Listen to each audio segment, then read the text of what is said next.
스님께 삼배의 예를 올리겠습니다.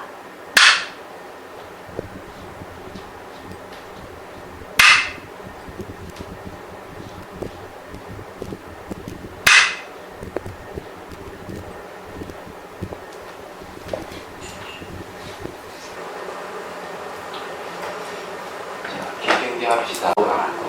거모도 아니고 영도 아니고 오는 것도 아니고 가는 것도 아니고 다른 것도 아니고 같은 것도 아니고 영기법을 가르치신 분 완전한 깨달음을 얻으신 부처님들 가운데 가장 훌륭한 세보자인 당신께 경의를 표합니다.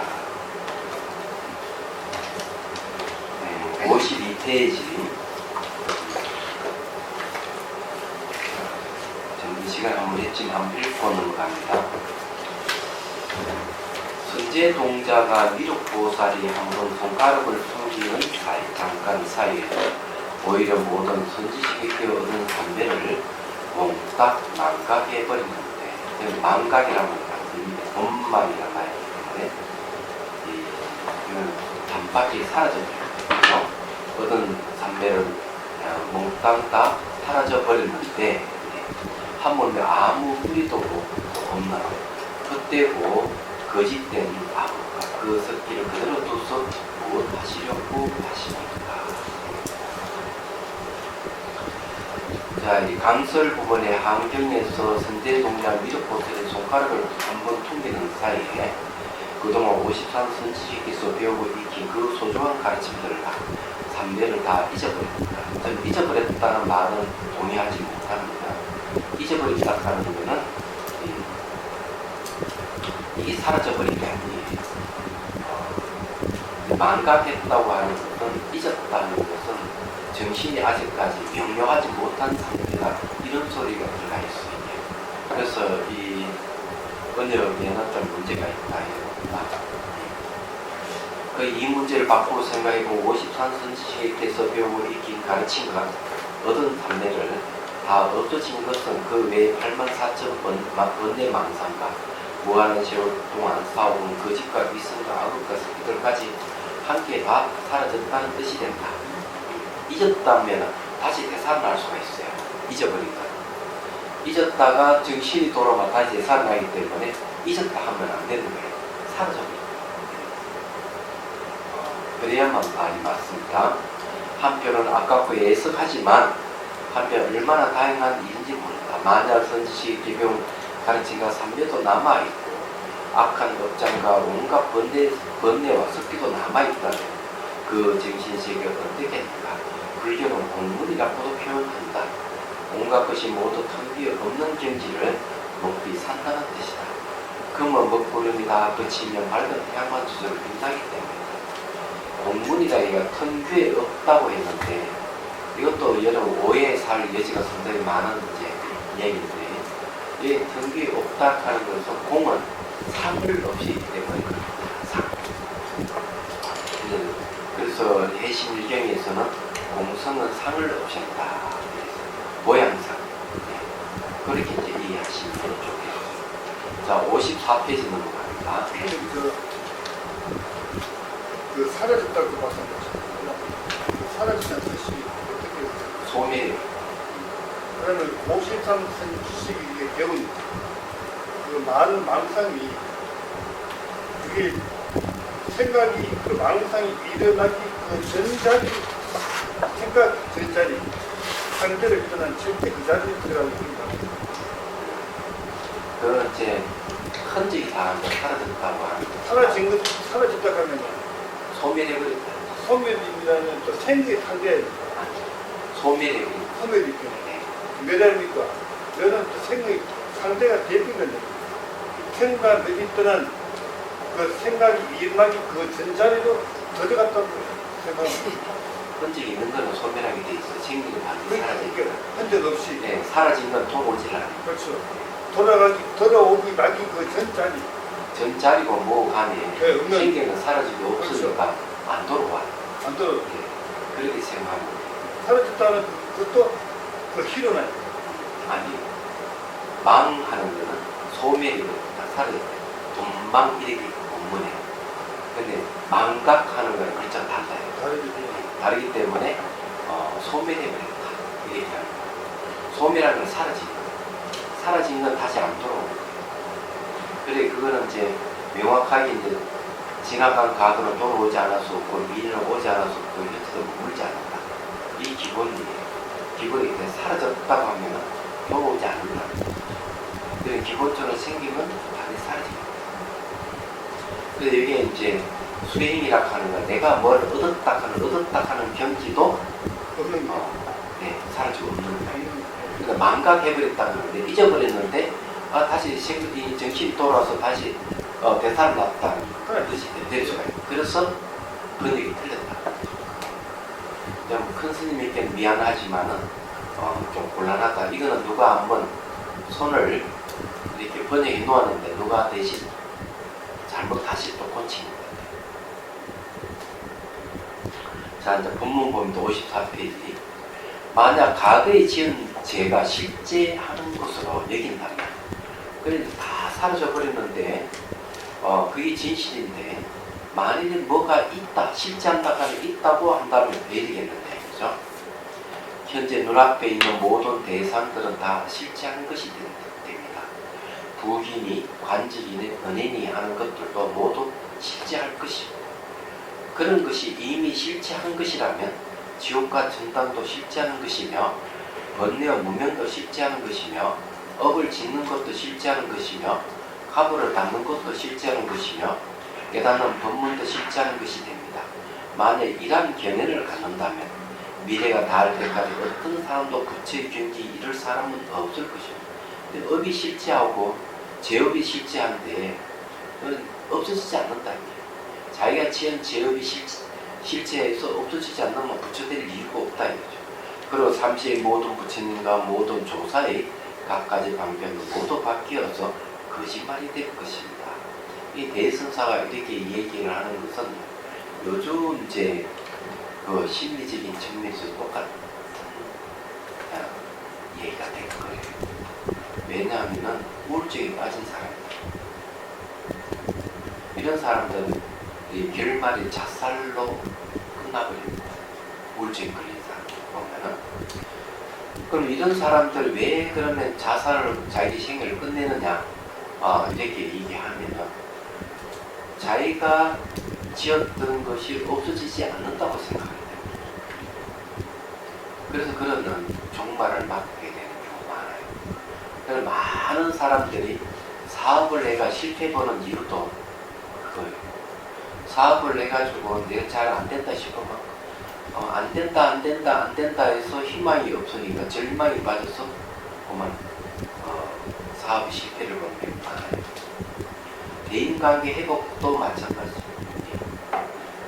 그래서 이게 이제 중요한 것은 실제한다 이렇게 생각하는 것이 얼마나 우리 삶에 악영향을 미치고 있는가. 실제한다가 있다 이래보는 입장입니다. 근데 이런 생각을 가진 사람은 아무리 내가 잘못을 참여해도 죄업이 없어지지 않기 때문에 희망이 없는 거죠. 그래서 자살을 하는 경우가 많습니다. 자 이제 그런 것을 해결해 줄 해답이 무엇이냐는 게 중요한데 근데 해답을 얻지 못하는 경우가 너무 많아요. 그래서 있다고 생각하는 이 사고방식을 빨리 버리고 그런데 무명이 뭘 무명이냐? 무명은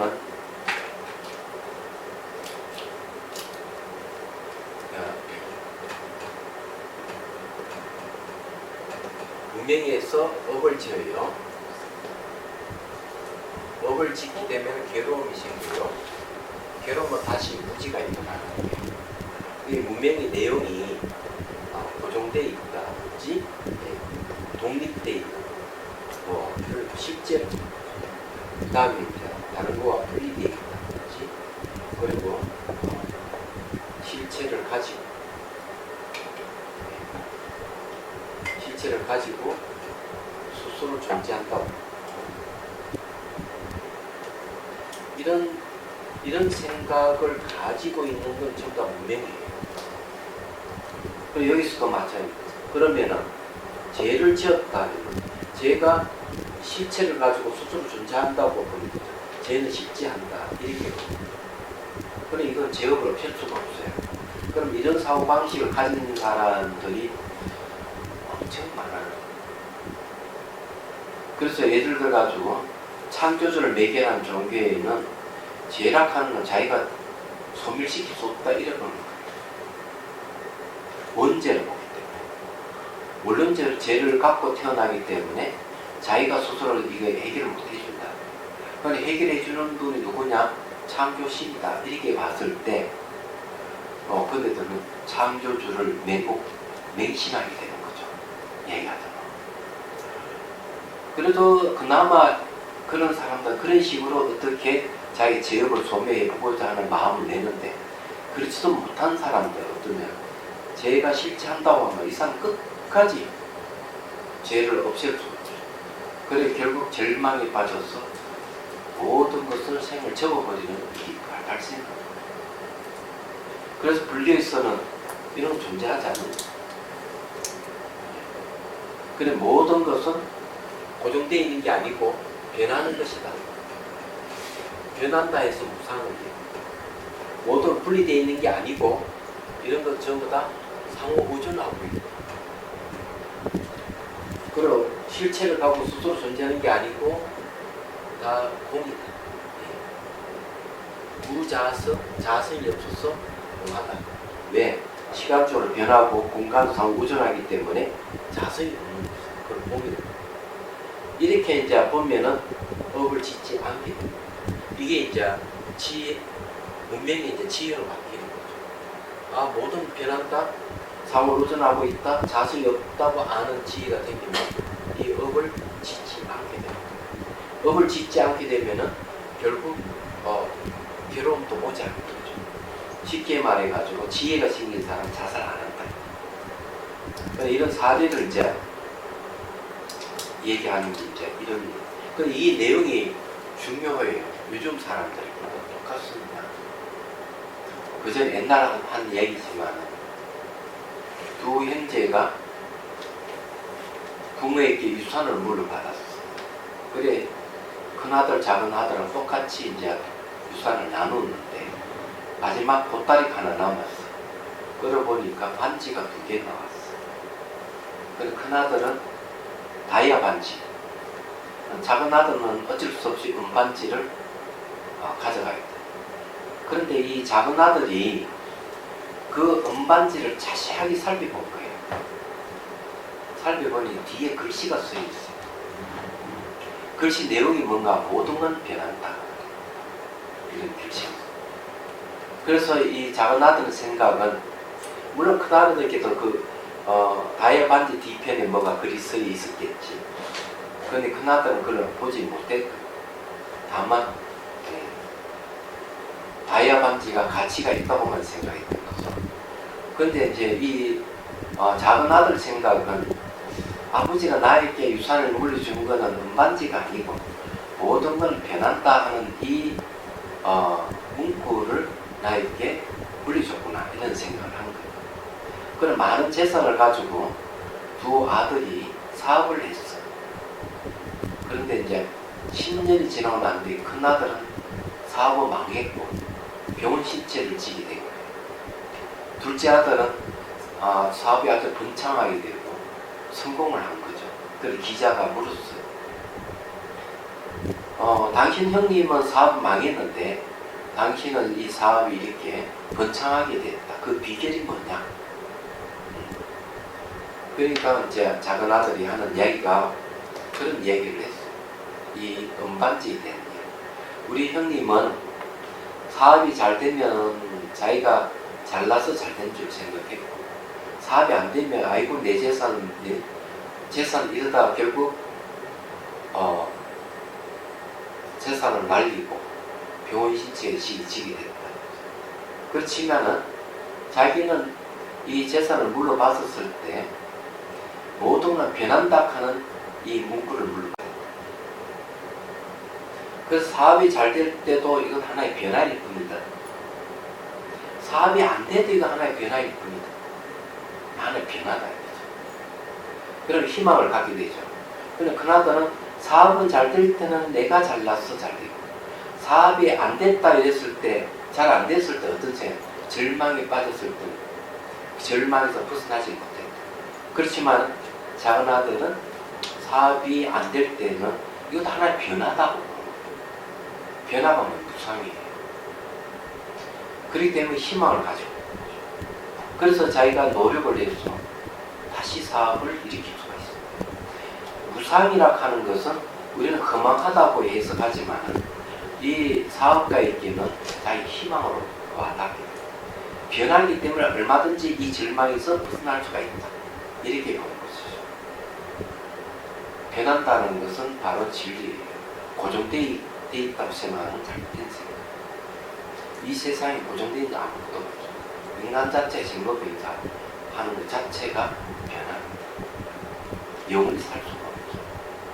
재산이고 뭐 모든 것. 그래서 조건에 의해서 생겼다가 조건에서 사라진다. 사람 죽으면 다시 부모라는 조건을 만나면 다시 또 태어나야겠죠. 그래서 생겼다 사라졌다는 것이 정상적인 얘기하잖아요. 또 마찬가지예요. 여기서도 이 정신랑에 대한 이야기가 그런 걸 얘기를 해주고 있어요. 그 강설이 또 거기 나옵니다. 정신랑의 편지 내용 속에는 자신이 세속에 사는 동안 온갖 업을 지었는데 그것을 제어업으로 여긴다는 말이 있습니다. 여기서 그 문제를 설파해 밝힌 내용이다. 평소 지은 제업에 대한 문제는 비단 정신랑뿐만 아니라 모든 사람에게 다 해당한다. 정신랑의 말과 같이 과거에 지은 제업이 모두 실체한 것이라면 모든 현상과 실체한 것이어서 중생은 영원히 중생으로 실체해야 할 것이고 부처는 영원히 부처로 실체해야 할 것이다. 불교에서 나열한 일체 명제는 모두가 미혹한 사람을 깨우치기 위해서 방편에 지어낸 말뿐이다. 반야심리에서 모든 존재의 본질은 공한 것이고 그 공에는 색소상의식이 없으며 아님쓸 신도 없으며 색성에 미칠 것도 없다. 한마디로 나는 없다고 하였다. 부처님 조사 이와 같은 말이 모두가 거짓말인 말이다. 대성상이 대국보이 있다. 이랬는데 역시 또 이 지금 구비 스님도 이 반야심의 공을 들어서 얘기를 하는데 공이 여기에서 공이라는 것은 그 공에는 색소상의식이 없어 아님쓸 신이 없다 이렇게 얘기를 했는데 이 말은 뭔가 하면 공이라는 건 자성이 없다. 자성. 스스로 씻지 않는 실체가 없다. 이런데 그런 뜻이 있기 때문에 그래서 이게 실체한 건 없다. 그런 게 없기 때문에 내가 하는 모든 일들이 실체가 없다. 이게. 실체하는 게 없기 때문에 얼마든지 내가 활발하게 뭘 할 수가 있다. 그래서 공이라 하는 말은요. 여러분 다르게 의미해요. 공은 무한 가능성. 그리고 이제 다른 말로 하면은 무한 잠재력. 이 무한 잠재력을 공이라는 사실을 내가 알므로 해서 가능성으로 바뀔 수가 있어요. 그래서 내가 뭘 하든지 다 할 수가 있어요. 그 저기 경우선사도 비슷한 얘기를 하고 있는데 경우선사는 그런 얘기. 어떤 젊은이 찾아 인생을 어떻게 살아야 합니까? 이 세계를 하나 연극으로 생각해요. 너가 주인공이 되어서 마음껏 살아. 자, 연극과 같다 하는 건 뭔가 실체로도 공이라는 뜻이에요. 똑같은 말이에요. 근데 딱 전제가 있어요. 그래, 연극 무대라 생각하면 너 주인공 같이 살아가. 그렇지만은 후회하지 마라. 내가 후회한다고 하는 거는 이 세계의 연극을 보지 않는다는 실체한다고 보는. 실체한다고 보는 순간 그 사람 주인공 될 수가 없는. 안 되는 거예요. 그래서 이 세계를 하나, 이 자기 인생이 살아가는 이 무대를 연극 무대로 생각하고 자기 주인공을 생각하는. 연극과 같다 하는 말은 빨리 이해해야 돼요. 실체하는 게 아니다. 우리가 살고 있는 이 세계는 실체하는 게 하나도 없어요. 상호 의존 관계를 갖고 이 모양을 이루고 사는 얘기는 실체가 없어요. 끊임없이 변하는 거죠. 모든 걸 상호 우전하고 있다는 것이죠. 실제로. 그렇기 때문에 내가 제업을 지었으면 얼마나 참여하면 없을 수가 있다. 실제하는 게 아니다. 제업도 실제하는 게 아니다. 그 내가 성공을 이뤘다 하더라도 실제하는 것을 생각하면 안 됩니다. 성공이 실제하는 것이라고 생각하면 그 성공은 거기서 끝나버립니다. 더 이상 발전이 없습니다. 그런 거예요. 굉장히 중요한 거예요. 만일에 이제 그 수미산 한 바퀴 도는데 탈락한 사람들이 생겼다 이거죠. 그러면 내가 한 발짝 움직이기 힘들다. 내가 곧 죽을 것 같다. 근데 만일에 정말 죽을 것 같은 증상이 생기면 되도록서는 맞아요. 그런데 정상으로 봐가지고 얼마든지 갈 수 있구나. 있는데도 불구하고 너무 힘들어서 못 가겠어 하고 이게 물러나는 사람이 있을 것이다. 그는 이런 의지가 약한 거죠. 한마디로. 근데 만일 그 사람에게 지혜가 있다면 모든 걸 안정을 갖고 실체가 없는 거야. 내가 머리 조금 아프고 내가 힘들지만은 이것도 하나의 실체하는 게 아니야. 이런 지혜가 생긴다면 끝까지 갈 수 있어. 얘기하죠. 같은 상황이라도 지혜가 있느냐 없느냐. 단지 부딪힌 현실에 내가 무겁고 힘드니까 물러나느냐. 이런 문제가 있는 것이죠.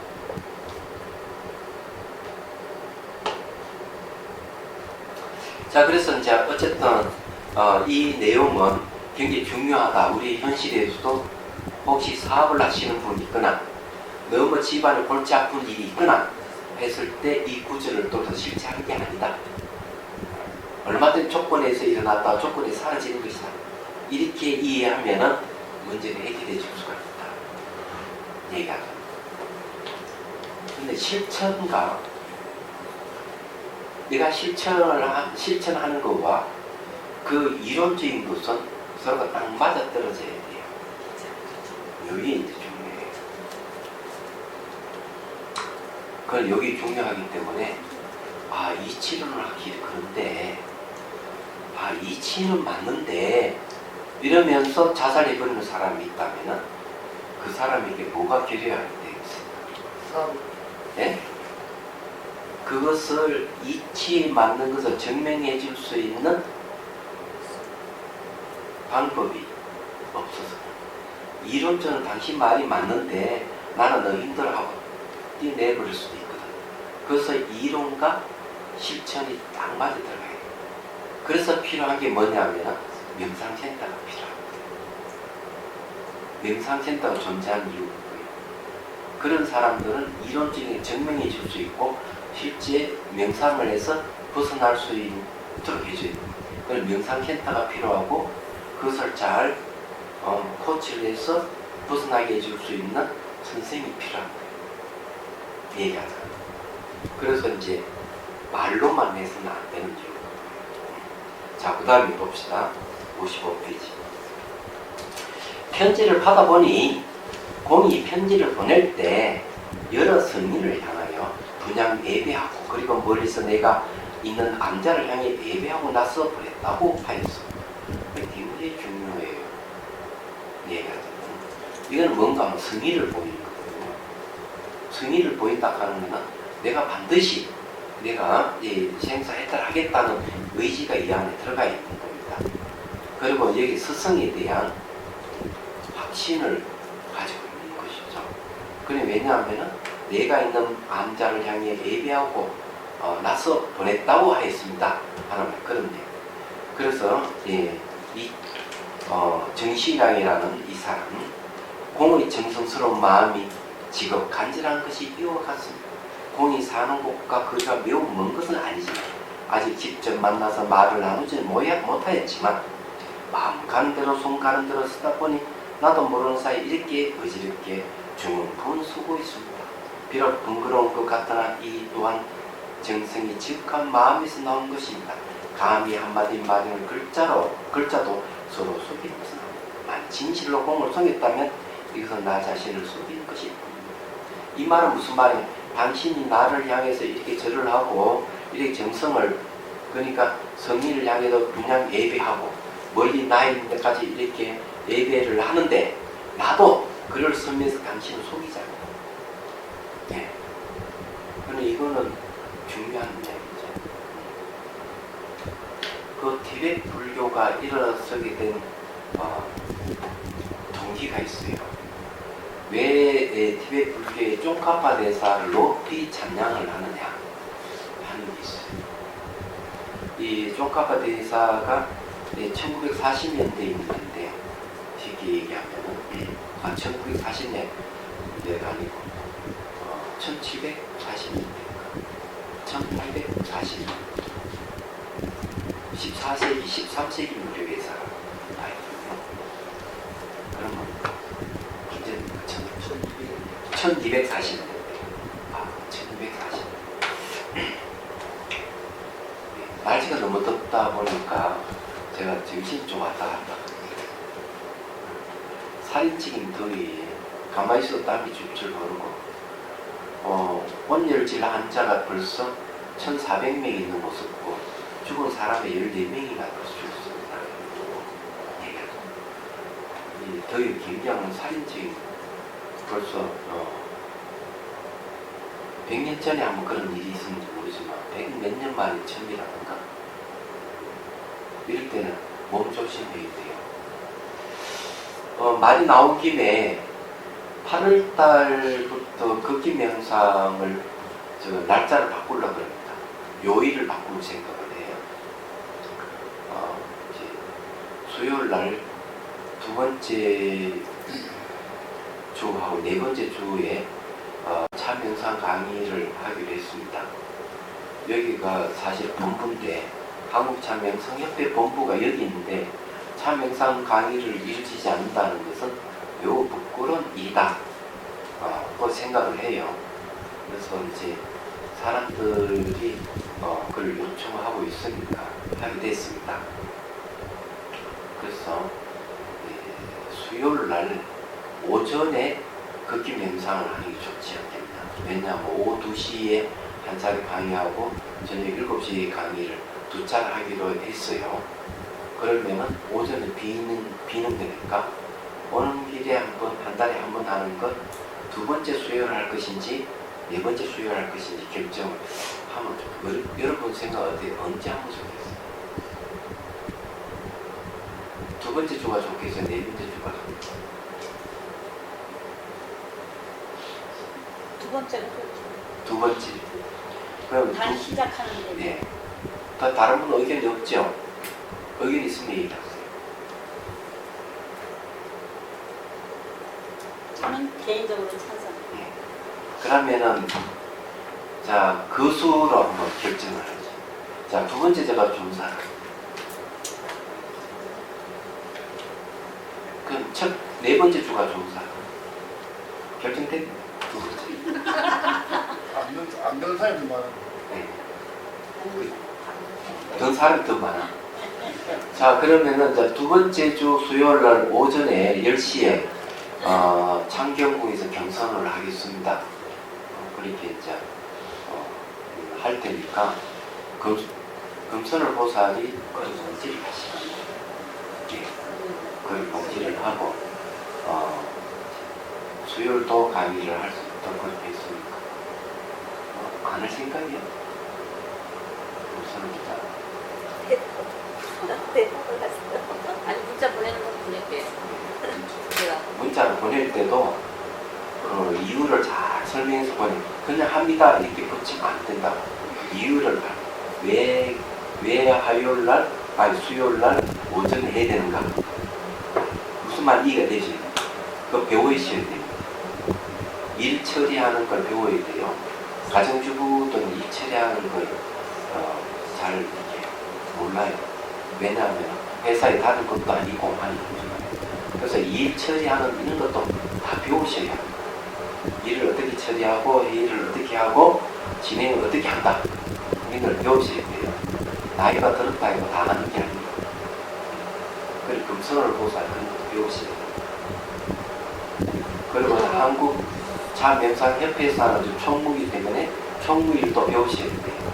그냥 대충 하면 되는 게 아니에요. 기획을 내가 어떻게 해야 되겠다? 이런 것도 배우셔야 돼요. 그래야만이 능력이 인정이 되는 거예요. 뭐 대충 뭐 얘기하니까 이렇게 하면 되겠다.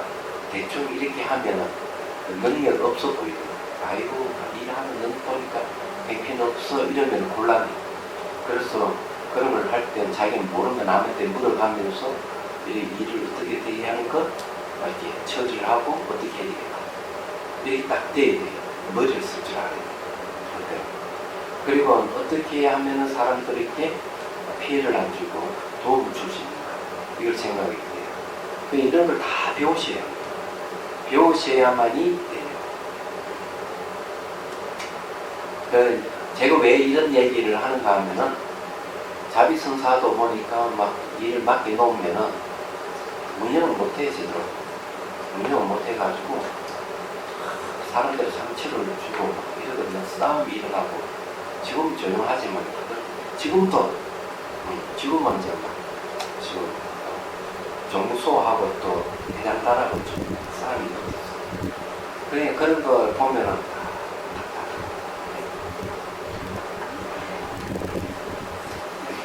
그래서 이제 하는 얘기예요. 그런 게 서로 배려를 해줘가면서 해야 되는데 그런 그 배려를 하는 방법을 배우셔야 보는 거예요. 자, 그다음에 봅시다. 그래서 요 내용이 이제 이 정신왕이라는 사람이 공부할 의지가 있는 거예요. 공부할 의지가 있기 때문에 대성사도 당신이 그리 공부할 의지가 있고 정성을 들이는데 내가 그냥 함부로 얘기하는 건 아니다 하고 이제 얘기를 하는 거예요. 그 다음에 강서 보죠. 정신왕이 편지를 보낼 때 정성을 다하여 보낸 점을 들어 칭찬해요. 그리고 아직은 서로 만나지 못한 사이임을 밝혔다. 선지식을 직접 친견하고 법을 묻는 것이 흔히 있는 일이지만 특히 대성사는 편지 왕래로서 공부를 지도한 사례가 매우 많다. 비록 두서없이 쓴 편지이지만 한 글자도 그대로 숨기는 것이 아니며 오직 진심으로 상대가 뿐이라는 점을 덧붙여 밝혔다. 자, 그 다음에 56기. 자, 대성사 또 이제 이 정신학이 또 이제 얘기를 합니다. 또 기억해보니 하은병에서 선제동자가 가장 적정 속에 있던 최적정 바람문을 책임하고 나서 성어 해탈을 얻었습니다. 과거와 현재와 미래 모든 부처님과 보살이 재상을 기다리면서 과거에도 물러난 적이 없었고 현재도 물러난 지 않으며 미래도 물러나지 않았으므로 과거 잡은 것은 이루지 못한 것이 없었습니다. 이것은 모두 정성이 지극하기 때문에. 자, 이거는 뭘 얘기하는가 하면은 정신왕을 더 칭찬하는 겁니다. 바로 하은병에 이 성어 해탈이라는 걸 얻었다 이거죠. 선제동자가 최적정 바람을 만났어. 그 성어 해탈이 뭐냐? 진실한 은혜에 의한 해탈을 얘기합니다. 그래서 이 말은 결국 과거, 현재, 미래 모든 부처님과 보살이 그 깨달음에 있어서 한 번도 물러난 적이 없다. 부처님도 깨달음이 물러난 적이 없고 보살도 깨달음이 물러난 적이 없다. 과거, 현재, 미래 이 시간의 흐름 속에서도 굳건하게 내 깨치고자 하는 마음을 끝까지 자기가 이뤘다는 거죠. 그렇기 때문에 이와 마찬가지로 정신한 당신도 이렇게 마음을 내어서 끝까지 정성을 다해서 깨치고자 하는 마음을 내는 거 보니까 이건 선제동자가 최적정 발음을 챙겨내 성의했다를 얻었듯이 당신도 그거 같습니다 하고 증명을 해주는 거죠. 이건 대단한 거죠. 사람은 이 스승은 뭔가 하면은 그 제자가 갖고 있는 것을 최대한 잠재를 이끌어내는 것이 스승이 하는 역할이에요. 얘기하잖아요. 예를 들어서 얘기하죠. 제가 제 얘기를 하죠. 제가 송강사에서 횟수를 17년 살았는데 그러면 10년 동안 내 강주 소유를 맡으면서 강의를 했어요. 그는 강의는 그는 어떻게 했느냐. 보통 강의를 하게 되면은 학인 선생님이 글을 새기고 그는 글을 새기면은 거기에 대해서 이제 글을 잘 새기냐 안 새기는지 강사 스님이 지적을 하고 그 다음 질의응답 시간을 갖고 시간을 갖습니다.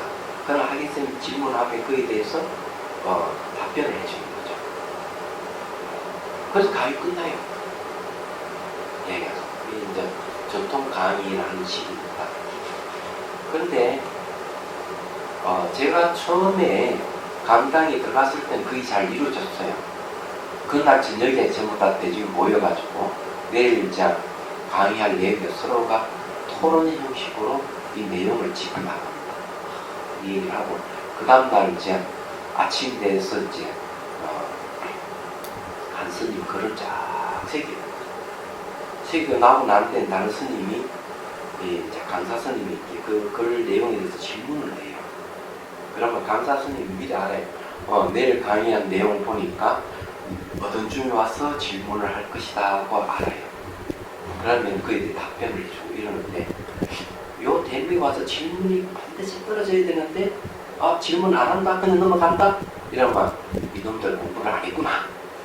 이 강사 스님이 알아요. 근데 제가 강당에서 공부할 때는 그렇게 했는데 어느 순간부터 학인들이 질문을 안 해요.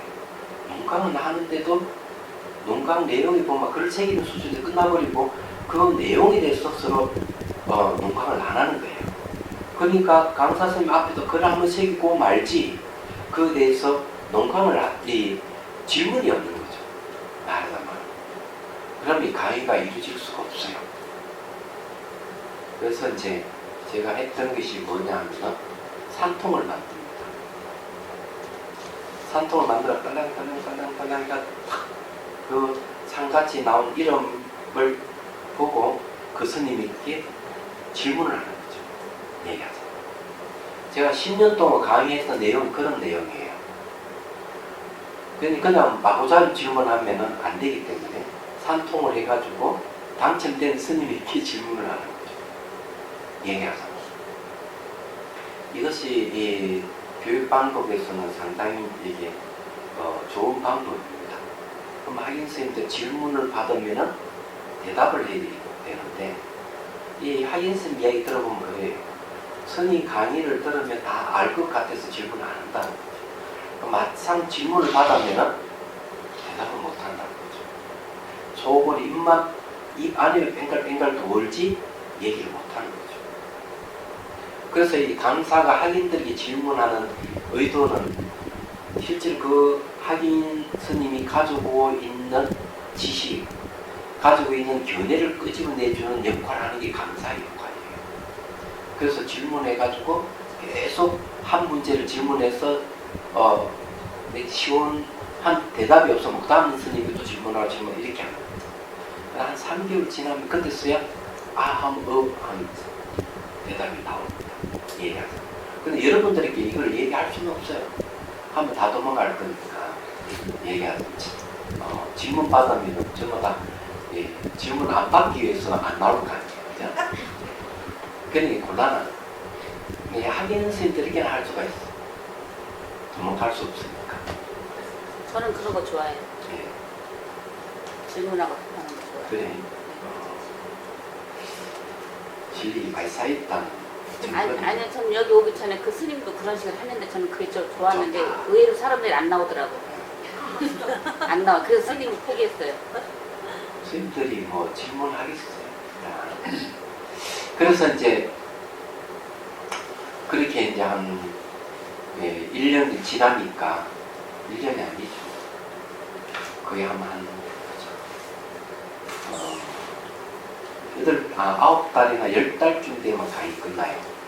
그래, 하루에 80권 한경을 공부하면 하루에 한 권을 떼니까 80일이 걸리죠.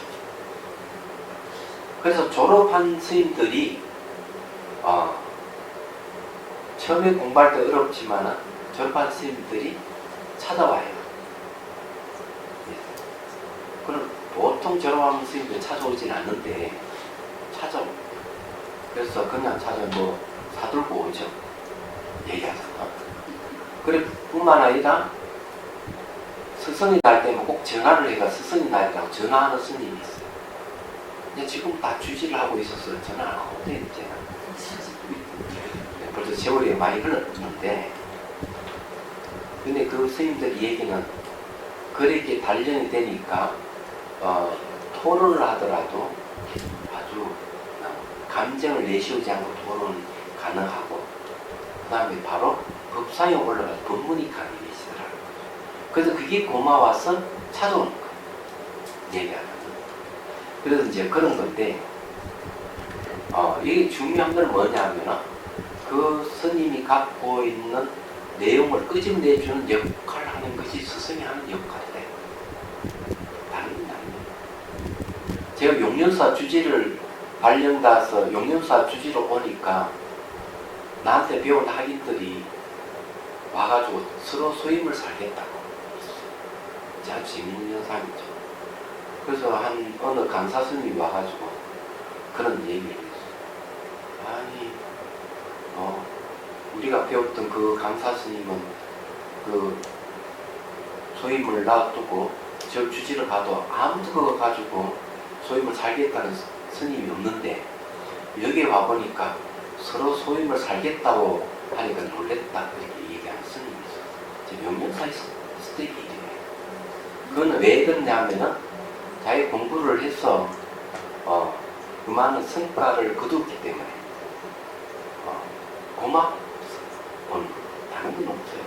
그래서 제가 용연사 주지를 하면서 한 번도 용연사를 운영해 본 적이 없어요.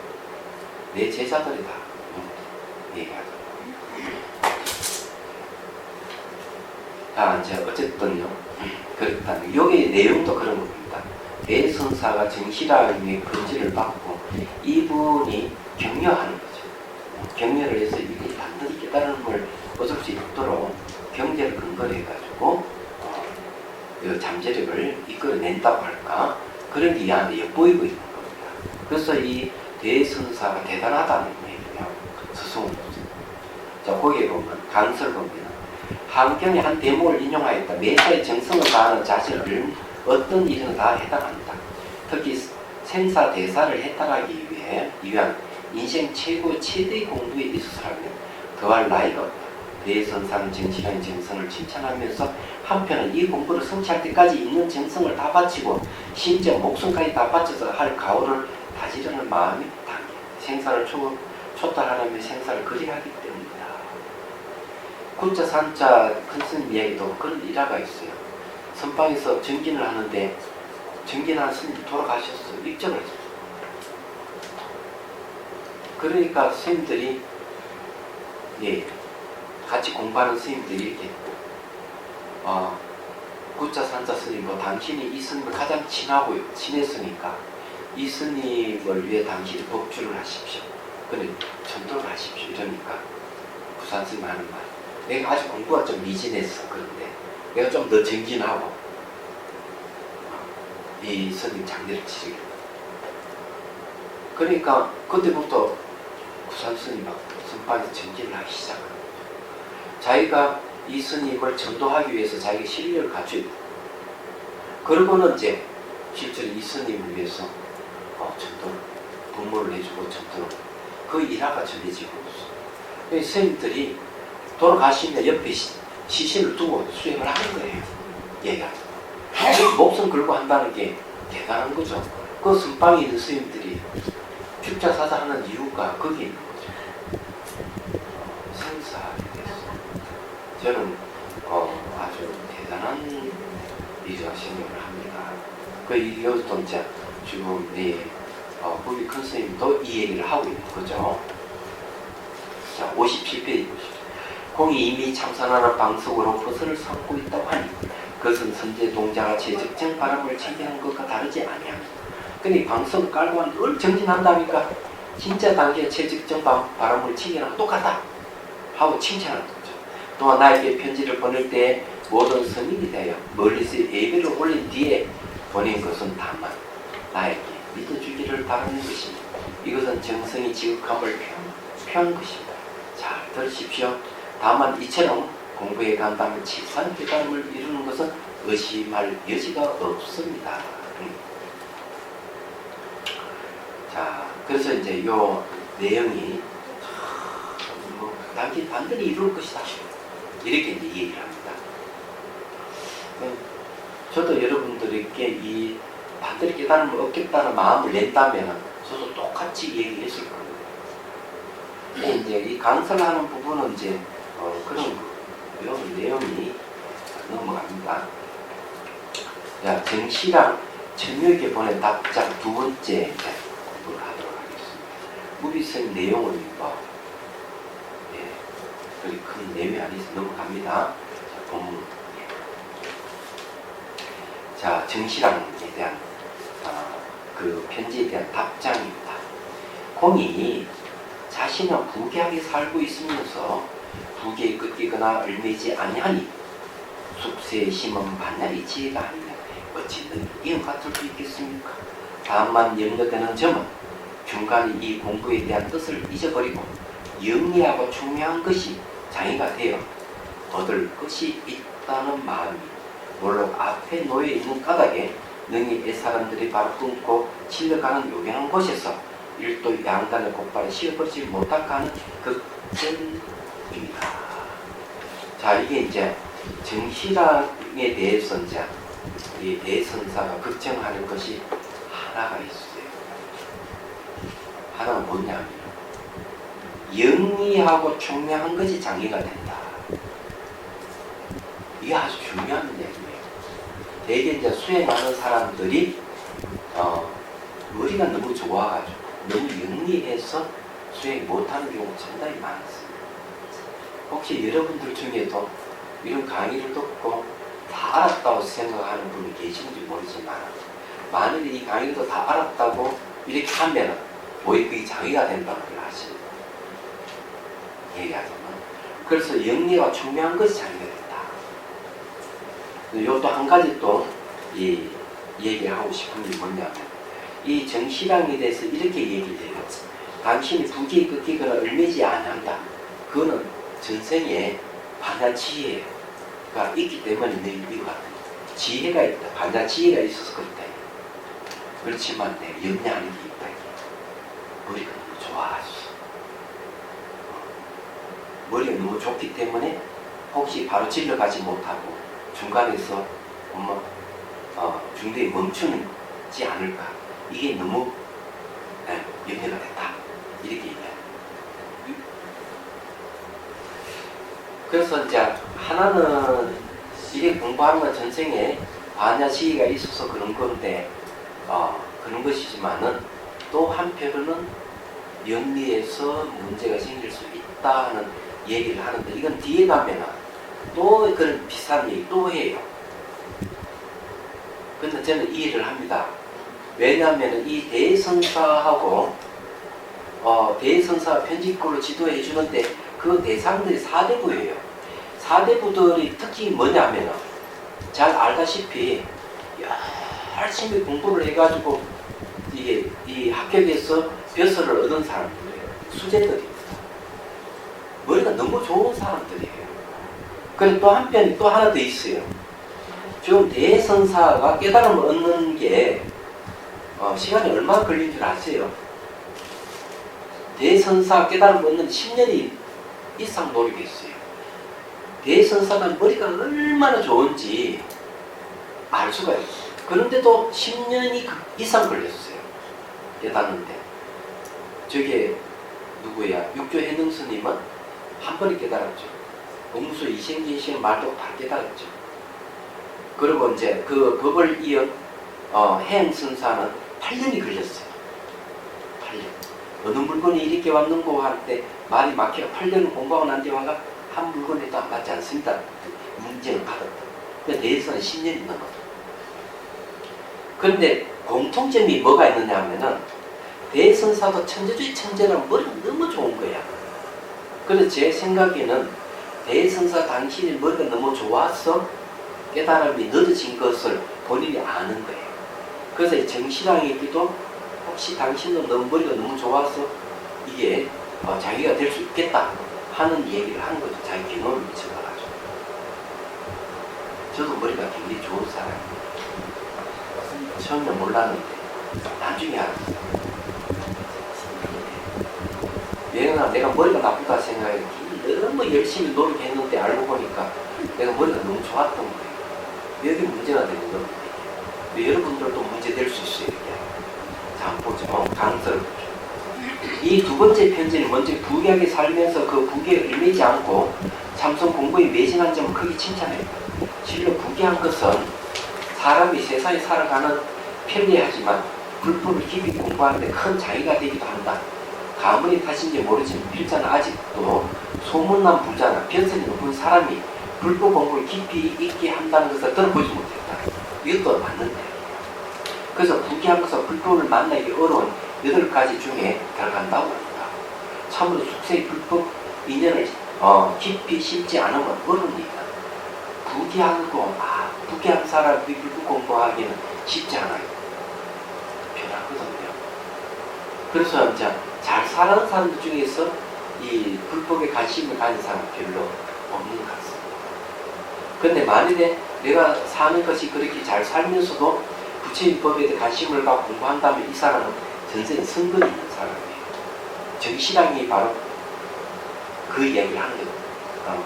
정세에 반야지혜가 있어서 이런 말을 하는 이유가 그거예요. 또 애선사가 크게 염려하는 점이 있다. 그것은 총명하고 영리한 것이다. 그 점도 역시 불법을 깊이 깨닫기 어려운 8가지 중에 들어가는데 총명하고 영리한 사람들은 그 총명한 머리로 불법을 적당히 맞추어 이해하고는 그만둔다. 그래서 불법에 체득되지 못하고 인격화되지 못한다. 즉 총명한 것이 자기가 된다. 이에 덕치를 일도 양단에 물리쳐 버리고 내 삶을 깨달은 그 경지에 체득해야 하리라. 근데 이게 쉽지 않다. 그 주위에 보면은 8가지에 대한 얘기 나옵니다. 자, 팔남의 난, 팔남처, 팔란해, 팔무가라고 합니다. 부처님을 볼 수가 없고 부처님 가르침 들을 수 없는 8종의 영역. 자, 불법까지 있는이 없는 8종의 장소가 있는데 고통이 격렬한 사막도, 지옥, 악이, 축생, 그 다음에 장수를 즐기면 부도심이 일어나지 않는 장수처, 너무 오래 살아. 또 즐거움이 지나치게 많은 견지. 얘는 즐거움이 너무 많으면 수행 못해요. 자, 감각기관에 결함이 있는 맹농음악.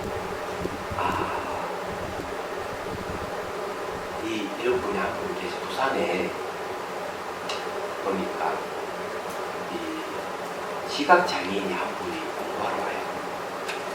근데 이분이 다 그런 얘기를 해요. 눈을 어제일단 어릴 때 보면 병을 앓고 난 뒤에 눈이 가버렸대. 두 눈이 멀쩡한데 제가 이제 명상을 이렇게 하면 이미지를 보면서 명상에 이렇게 쭉 하면서 이분들은 선생님 저는 이미지가 떠오르지 않습니다. 왜냐하면 눈이 이렇게 사물을 봐야만 사물의 이미지가 마음에 저장이 돼서 저장된 걸 다시 떠올 수가 있고 이분이 시각장애인이에요. 그래서 상당히 안타깝더라고요. 그래서 생각이 이제 이분을 위해서는 간상법보다는 감각 알아차진 명상이 좋겠다 이런 생각입니다. 요게 딱 나오네요.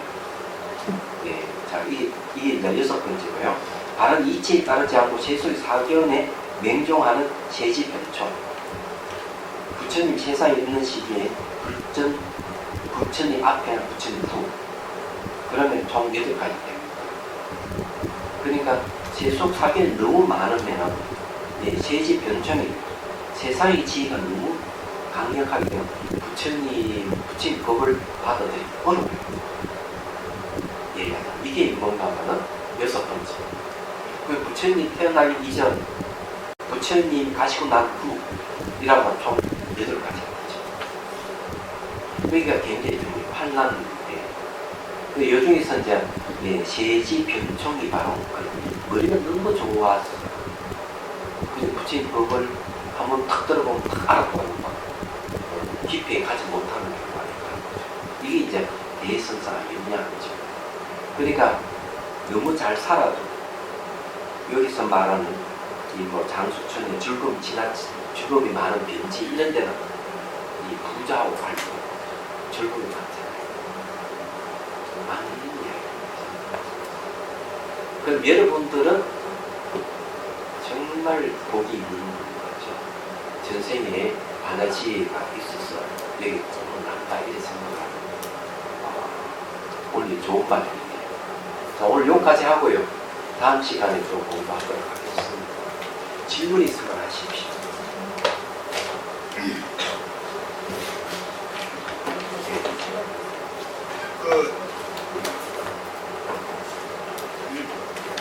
해능이 36 대법을 말씀하십니다. 네. 그럼 그 대종보 성사가 이건 오늘 말씀이시고 총명을 잡고 그러면은 스님이 모든 것은 36 해능이 모든 것은 36 대법으로 말하고 유를 남기는데 사실도 그렇고 총명가를 너무 안 총명가 됐거든요. 그럼 네. 그러면 총명을 가지고 대종과 성사님이 굳이 아르마디를 잡고 그렇게 얘기하신 이유가 여기서 말하는 총명이라는 게 제지 총명이에요. 제지 총명이라고 하는 거는 세상 일을 너무 밝게 잘 알고 지혜가 있는 사람들이 불법을 대하고 또 그런 식으로 대하면서 그 깊이 가지 못한다. 그리고 수행을 안 해요. 머리가 좀 살아요. 그래서 머리를 다 이해해버리고 머리를 다 끝내버릴 수가 있는 거죠. 근데 여기는 뭐가 또 있는가 하면은 요 말을 또 해야 돼요. 이 가나서는요 사유로서 하거든요. 사유로서. 가나서는 사유로서 수행하기 때문에 이 재지 총명한 사람들에게는 걸림이 될 수가 있어요.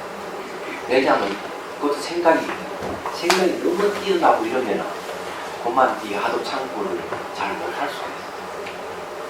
그런 것도 관계가 그 가나선을 사유로 저는 잠깐 좀 왔다 갔다 하는 얘기인데 화두는 오직 내가 그 자리 모를 뿐이지 사유가 하는 게 아니에요. 사유로서 합니다. 그걸 잘 모르셨구만. 잘 모르죠. 예. 간단하게 얘기하면은 수행은 4가지 길이 있어요. 저기 경계에 나오면 사마타를 하고 난 다음 비파사나를 하고 난 뒤에 사마타를 하는 거예요. 사마타 비파사나를 상수하는 거예요. 4번째가 바로 법문을 듣고 바로 깨닫는 방법이에요. 법문을 듣고 바로 깨닫는 방법이 바로 조사선에서 하는 방법이에요. 예. 그럼 법문을 듣고 바로 깨달았는데 법문 안에 뭐가 있느냐? 뜻이 있는 거죠. 뜻을 가려내는 힘이 있어야 돼요. 내가. 그래서 조사의 부처님 은구를 두고 바로 깨달은 분이 육계 있는 스님인데 마찬가지로 조사의 은구를 두고 바로 깨닫는 사람이 굉장히 많아요. 그런데 조사의 은구를 듣고도 못 깨닫는 사람이 굉장히 많습니다. 그죠? 그래서 조사의 은구를 정형화시킨 게 뭐냐면 1709만이에요. 그죠? 그러면 은구를 들고 내가 수행하는 데 있어서 사유의 힘이 있어야 돼요. 사유는 어떤 힘이 있는 거죠? 사유의 힘이 없으면 안 되죠. 그거는 사마타를 하는 것도 아니고 비파사나를 하는 것도 아니고 오로지 사유의 힘으로 하는 거예요. 얘기하자면. 그러면 뜻을 잡아내는데도 뜻을 잡아내는 데 단계가 있어요. 얘기하자면. 예를 들어가 수미산 이러잖아요. 이 화두를 참고하는데도 잘 알아야 돼요. 한 생각도 일으키지 않는 건 허물이 있습니까 없습니까? 수미산 거죠. 수미산도 수미산의 여기에 이건 엉구단 말이에요. 네. 이 엉구에 뭐가 있느냐? 뜻이 있는 거죠. 이 뜻을 잡아내는 것이 이 사유의 힘으로써 뜻을 잡아내요. 그럼 사유는 어떤 특성을 갖고 있는가 하면 모양이 있고 색깔이 있는 거는 내가 육안으로 판단이 가능한데 뜻이라고 하면 제1이 공이 제1이 공 제1이 공이라는 말도 있고 제1이 제라는 말도 있어요. 그러면 첫 번째 가는 뜻은 공이라는 뜻이에요. 첫 번째 가는 진리가 제1이제라고 얘기합니다. 그리고 이 뜻이라 하는 말에 궁극적인 가르친단 말이에요. 그런데 궁극이 가르친 뜻은 모양이 있는 것도 아니고 색깔이 있는 게 아니에요. 모양이 있는 것도 아니고 색깔이 있는 게 아닌데 모양이 없고 색깔도 없는 이것을 인식 대상으로 해서 잡아낼 수 있는 건 딱 사유밖에 없어요. 그렇게 인식 논리학이 있어도 똑같이 얘기를 해요. 사유 이거밖에 없어요. 그래서 이 사유하는 힘도 이 뜻도 말이에요. 자카를 내는 데서 어떤 식으로 가려내느냐가 좀 중요한 거예요. 그래서 이제 첫 번째는 어리스이 있어, 어리스. 두 번째는 열애선이 있어. 세 번은 조사선이 있어. 자, 어리스는 뭘 이야기하는가 하면 어리스의 특징은 어리스의 특징이 뭐냐면 걸린 문자예요. 문자를 건립시켜서 뜻을 추구하는. 그럼 이거는 문자를 건립을 하기 때문에 요즘 말로 그냥 문자 속에 헤매는 걸 얘기해요. 열에서는 부린 문자예요. 문자를 세우지 않고 수미산을 바로 그냥 말과 생각이 끊어져 버린 거예요. 낙치 그냥 들어가는. 그렇죠. 바로 끊어져 버려요. 말과 생각. 그럼 조사선 이러면은 조사선은 뭐냐면 이게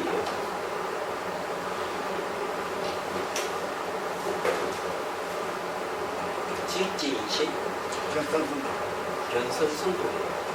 자, 그래서 요 말은 뭔가 하면 수미산 하는 말을 엉구를 딱 듣는 순간 자기 마음을 봐. 그래 바로 마음의 본성을 봐버려요. 끝나버려요. 근데 요거는 걸린 문자는 문자에 걸려있기 때문에 마음을 잘 못 보는 거죠. 열애에서는 자기 마음을 보긴 보는데 문자를 채우지 않은 상태에서 성품까지 못 보는 거예요. 안 되는 거예요. 그래서 수미상을 엉구를 붙들고도 이 문자에 매여 있거나 문자에서 벗어났지만은 자기 마음을 못 보거나 이런 거 아니버릴 거예요. 얘기하자면. 그래서 한 생각을 일으키지 않는 것도 아무리 있습니까 없을까? 이렇게 했을 때 수미상 하면 한 생각을 일으키지 않는 것도 버리라 하는 정도로 우리가 이 일을 한다 하면은 이거는 아직 멀은 거예요. 안 되는 거예요. 아까 버리기 그 순간에 들어가면 그냥 바로 자기 마음을 보고 내 마음에는 본래 조작이 없구나. 이 한생을 일으키지 않는 거는 조작이야. 본래 조작이 없어. 본래 공정하구나. 바로 알아보니까 조사선 내고 여기 이게 한 생각도 일으키지 하면 안 되는구나. 한 생각을 일으키지 않는다 하는 것도 버려야 되는구나 하고 해서 말과 생각 끝나면 열애선이 머물러 있는 거야. 이게 안 되는 거야 이거는. 그래 이 수미산이라는 말 안에는 이렇게 세 가지를 얘기할 수 있는 거지. 그래서 이런 걸 갖다가 걸린 문자는 진흙이가 도장지는 선명하다 했어. 번뇌가. 이 무리 문자는 무리 도장지는 잠깐 흔적만 남아있는 거죠. 조사선 허공에 도장을 찍는 같이 아예 흔적이 없어요. 이게 마음의 흔적이 없는 게 조사선이에요. 그래서 수미산을 할 때 이 바로 못 들어가니까 이걸 뚫어야 되잖아요. 뚫는 건 몰라도 바로 사유로서 붙들고 있는 거예요. 사유로서 붙들고 있는데 그 중에서 이제 익숙해지면 이제 사유에서 뭘로 바뀌는가 하면 응념으로 바뀌어요. 응념은 잊어버리지 않는 상태예요. 그러니까 그 수미산이라는 한 낙체를 내가 모르니까 낙체 알 때까지 사유가 들어가지만 그럼 낙체를 모르니까 그 모자를 앉아가지고 이게 자꾸 수미산에다 따지고 사유하면은 그거는 문자 생기고 그 사유하는 그 자리를 바로 들어가면 할 때는 그 모르는 자리에 들어가야지 앉아가지고 모르는 자리에 백날 해도 소용없어요. 자기 마음이 드러나지 않으면 모르는 자리에 들어가도 그 자기 마음이 아니기 때문에 별 볼이 없어. 마음이 분명하게 드러나 있어요. 그래서 모든 걸 딱 버리는 그 자리에 들어가야지. 네. 그렇게 하면 안 된다. 왜냐하면 수행을 안 해보니까 자꾸 그 자리 얘기하는데 이게 붙들고 있을 때 계속 붙들고 있으면 나타나는 마음이 나타나요. 그 또막뛰기다. 또막뛰기가 뭐냐 모르니까 또막뛰기가 먹고 들어가요. 마음이 드러나요. 그렇죠. 마음이 드러나지 않으면 아무리 그 자리에 들어가도 불이문자는 되는데 마음이 안 드러나기 때문에 소용이 없어.